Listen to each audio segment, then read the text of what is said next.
صحابہ کرام کہتے ہیں ہمیں اس دن پتہ چلا بہن کا رشتہ کیا ہوتا ہے۔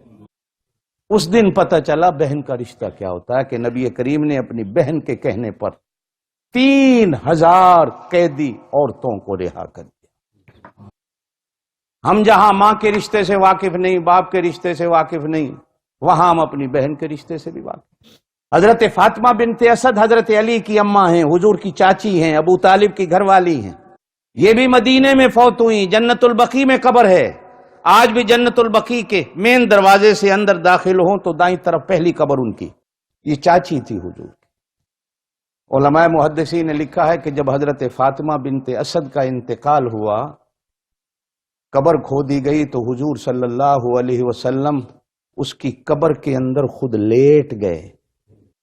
برابر ہے، کھلی ہے، لمبی ہے، پھر اندر لیٹ کر حضور نے دعائیں مانگی، کہا اللہ یہ میری اماں ہیں، میری ماں کے بعد اگر اس دنیا میں کسی خاتون نے میری خدمت کی ہے تو یہ ہے، اپنے بیٹوں کے منہ سے نکال کے بھی مجھے کھلاتی تھی۔ اللہ میں تیرے سامنے تیرا نبی ہاتھ اٹھا کے دعا کرتا ہوں، یہ قبر میں آ رہی ہے، اس کے ساتھ نرمی کا معاملہ کر۔ یہ چاچی تھی رشتے میں۔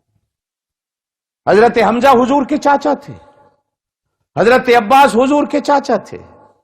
حضرت حمزہ کے ساتھ جو حضور نے رشتہ نبھایا ہے، حضرت عباس کے ساتھ جو حضور نے رشتہ نبھایا ہے، کاش وقت اجازت دیتا تو میں تفصیل میں جاتا کہ اللہ کے پاک نبی نے اپنے چاچوں کے ساتھ رشتے کس طرح نبھائے۔ حضور پاک صلی اللہ علیہ وسلم نے فرمایا، حدیث سن لیں، فرمایا جنت کے سنٹر میں مجھ سے کوئی محل لینا چاہتا ہے؟ کہاں؟ بریڈ فورڈ کے سنٹر میں قیمت کیا ہوگی اور یہاں قیمت کیا ہوگی؟ باہر گاؤں میں قیمت کیا ہوگی اور وہاں سنٹر میں قیمت کیا ہوگی؟ حضور نے فرمایا جنت کے سنٹر میں ہے کوئی تم میں سے جو مجھ سے محل لینا چاہے؟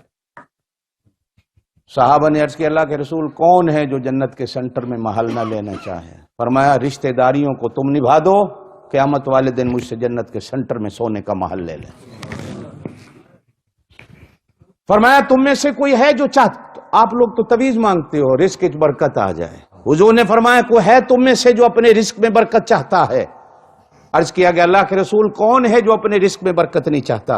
حضور نے فرمایا رشتہ داروں کے ساتھ تعلق داری کو تم نبھاؤ، اللہ تمہارے رزق میں برکت دے دے۔ فرمایا ہے کوئی تم میں سے جو اپنی عمر میں برکت چاہتا ہو؟ صحابہ کرام نے عرض کیا اللہ کے رسول کون ہے جو اپنی عمر میں برکت نہیں چاہتا؟ آپ صلی اللہ علیہ وسلم نے فرمایا رشتہ داریوں کو تم نبھاؤ، اللہ تمہاری عمر میں برکت دے دے۔ پھر ایک اور بڑی عجیب حدیث ہے، طبرانی کے اندر بھی ہے، ابن ماجہ کے اندر بھی ہے۔ حضور صلی اللہ علیہ وسلم نے ارشاد فرمایا تم میں سے کوئی ہے جو چاہتا ہو کہ میری فوراً دعا قبول ہو جائے، میں کروں اور دعا قبول ہو جائے؟ صحابہ کرام نے عرض کیا اللہ کے رسول کون نہیں چاہتا؟ فرمایا رشتہ داروں کی دعا لے لو، اللہ پاک فوراً قبول کر لے۔ رشتہ داریوں کو نبھاؤ، یہ وہ عمل ہے۔ اور ایک اور حدیث میں فرمایا ایک بندہ نفلی عبادتوں کو ساری رات پڑھتا ہے اور ایک بندہ تعلق داری اور رشتہ داری کو نبھانے میں ایک لحظہ خرچ کرتا ہے، یہ ساری رات کی عبادت سے رشتہ داری اور تعلق داری کو نبھانے کا عمل افضل